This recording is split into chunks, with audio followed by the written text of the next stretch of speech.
კახეთში სეტყვის საწინააღმდეგო აპარატებისთვის ადგილები უკვე შერჩეულია. კახეთის რეგიონში არჩეულია 84 წერტილი, სადაც აპარატები უნდა დამონტაჟდეს. ეს არის ძირითადად ის ადგილები, სადაც საბჭოთა კავშირის დროს უკვე იდგა სეტყვის საწინააღმდეგო აპარატები.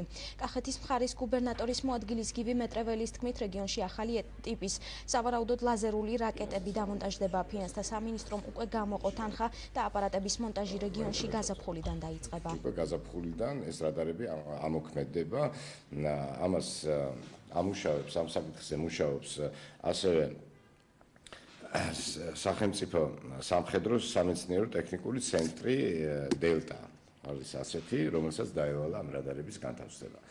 როგორც ჩვენთვის არის ცნობილი, ამ ეტაპზე მოიაზრება კახეთის მასშტაბით 84 ადგილზე 84 წერტილში რადარების და გამშვები რაკეტების განთავსება. რადარების მეშვეობით ხდება იმ ღრუბელის ზუსტად იმ წერტილში დაშლა და გარდაქმნა, სეტყვის გარდაქმნა წვიმად, ასე ვთქვათ.